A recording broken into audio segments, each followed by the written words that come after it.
Mazan ƙauyen kujera mugaye ne sosai. Saboda tsabar mugunta suna ganin matayensu kamar dabbobi. Duk namiji da ya yi ƙoƙari ya nuna ma matan shi kauna ko ta gan shi daban da sauran mazajen suna gan shi bai isa namiji ba. Sai su kira shi sunaye kamar wawa ko kuma rogon namiji. Matan ƙauyen nan sun yi ta ƙoƙari su ga yadda za su samu 'yancinsu su kubce daga hannayen mazajen nan. Sai matan suka hada kai suka fara wata taro ana kiranta taron mata. Amma sun yi tunani taron nan ba za ta yi girma ba idan ba su da shugaba tsakaninsu.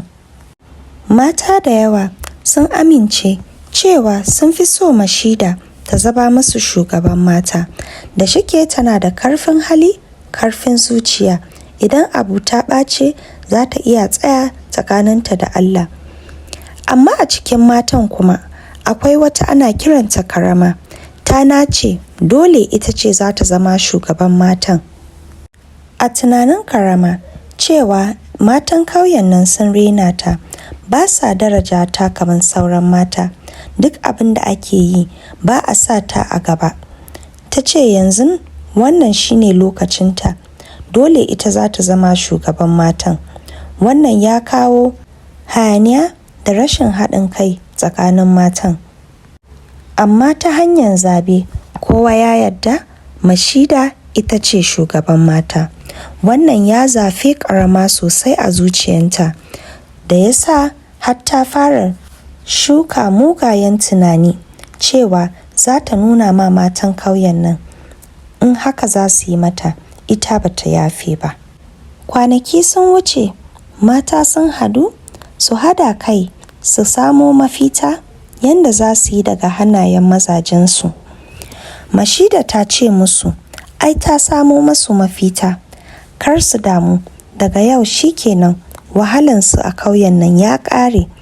Kowace mace sun yi farin ciki, ana tafi ana ihu. Sai ta fito da wani ɗan ƙaramin kwalba, akwai ɗan magani a cikin shi. Ta ce musu kun ga wannan abin? Sai da na yi tafiya mai nisa in je in samo mana wannan maganin. Wannan maganin in kun san ƙarfin shi, shine fa mafitanmu. Wannan shine sirrinmu. Duk mace da ta gaji da mijinta, ko mijinta ya ɓata mata rai, ko ya yi abin da bata ji daɗi ba, wannan kawai za ki ɗiga drop ƙwara ɗaya yana shiga cikin ruwan shan shi ko abin da zai ci, shi kenan kin gama da shi. Mai gidanki zai yi bacci har kwana 2 ba za a ji motsin shi a gidan nan ba. Za ki iya zuwa duk inda kike so ki je. Za ki iya je ki yi kasuwanki ki dawo. Za ki iya je bikin da kike so ki je, yawon da kike so ki yi. Kun ga ta hanyar nan mun samu sauki. An mai gidanka mai masifa ne da yawa, kina diga me ya sha, shikenan gida za ta yi shiru. Sai matan suka yi ihu, ana ta tafi ana ta murna. Karama ta zauna a lungu ta tura baki, tana ta haushi duk da tafin da ake yi ko a jikinta. Ko da Mashida ta mika mata ɗan kwalban maganin, bata bude baki ta ce ta gode ba. Kwanaki sun wuce, mazan ƙauyen kujera ba su gane kansu ba. Abu kaɗan sai bacci. Ba sa samu zuwa gona, ba sa samu zuwa yin ko aiki kaɗan. Idan namiji ya je neman abokin shi sai a ce yana bacci. Kamin abokin ya farka ya je wurin wancan shi ma yana bacci. Ba su gane kansu ba. Wasu matan ma sun yi amfani da maganin da yawa, har mazajensu za su iya share sati ɗaya ba a gansu a waje ba, sai bacci. Matan nan sun samu dama suna yawo a gari suna yin duk abubuwan da suka gan daman yi. Magana ta kai kunnen sarki, da shike mazaje da yawa ba su gane abin da ke faruwa da su kuma ba. Sarki ya nuna damuwa sosai ta kan maganan nan.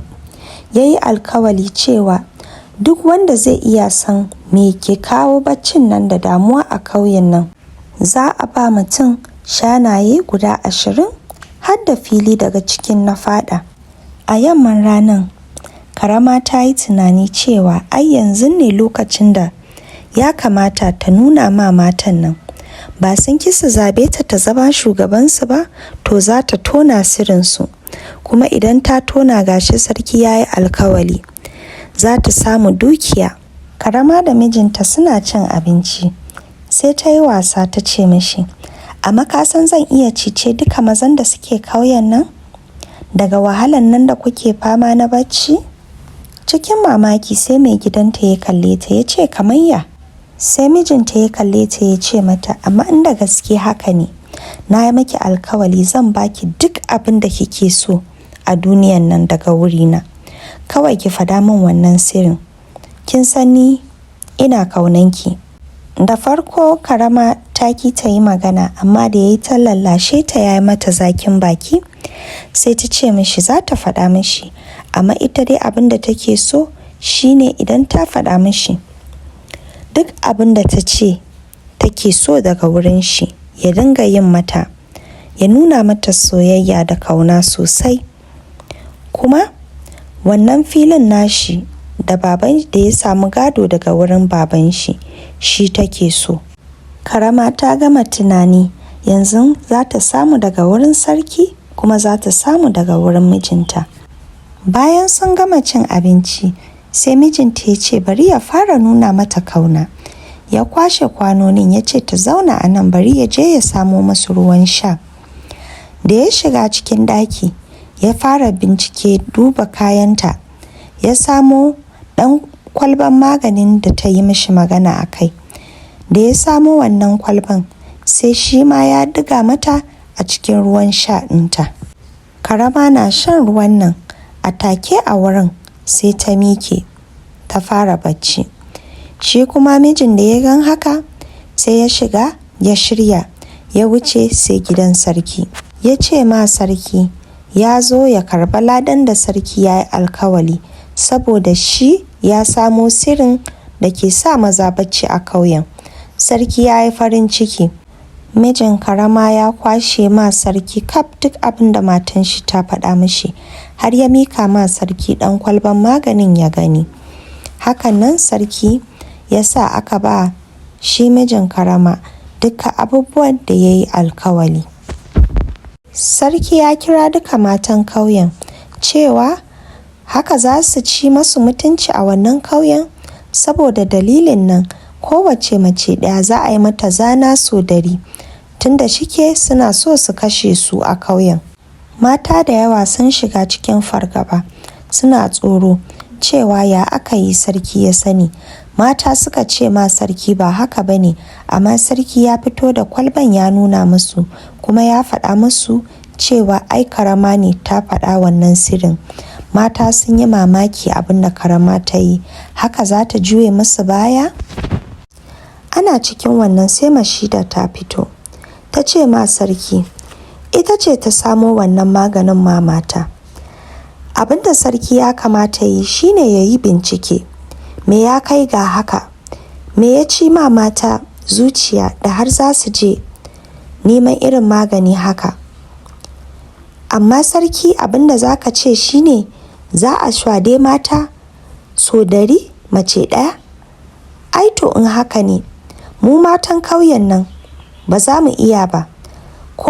Kowaccenmu za ta je gida ta tare, za mu bar muku kauyen, sai a bar ku maza kaɗai a kauyen. Ba za mu iya ba. Da Mashida ta yi magana, sai mata suka ji farin ciki a zuciyarsu, suka fara tafi suna ihu. Shi yasa suna son Mashida, kowace lokaci tana tashi ma mata. Sarki ya tattauna da mata da mazajen kauyen. A lokacin ne sarki ya gane gaskiya kam matan kauyen nan ba sa cikin farin ciki, suna cikin wahala ne. Mazajensu suna wulakanta su, kuma in ba su ɗauki mataki da wuri ba, abin da zai biyo 'yan kauyen ba za a so ba. Da wuri a ranar, sarki ya canza doka, ya gyara wasu dokan da za su sa mata su samu salama, su samu zaman lafiya a gidajensu. Sarki ya sa duka matan su dawo da kwalban maganinsu.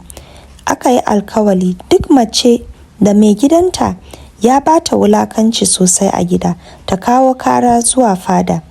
Za a yanka mashi hukunci da ko shi ba zai so ba. Duk abubuwan nan da ake ciki Karama na nan tana zuba bacci.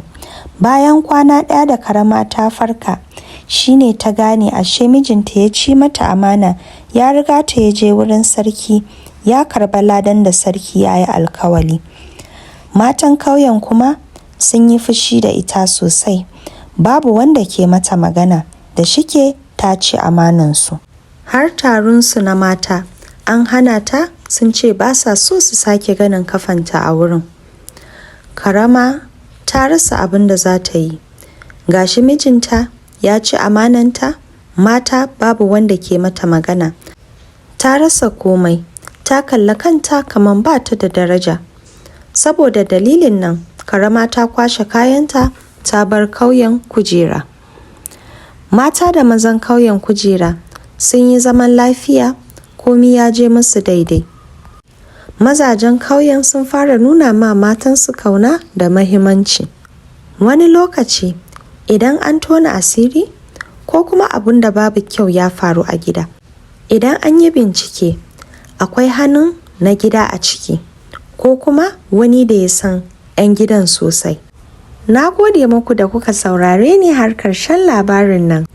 Ku yi liking, ku yi commenting, ku kunna notification button ɗinku, muna da labarai masu daɗi. Wa'inda ba su yi subscribing ba, ku yi kokari ku yi mana subscribing. Wa'inda kuma tun dama subscribers ina ne, ina so ku san ina kaunan ku. Na gode sosai. Thank you. Bye.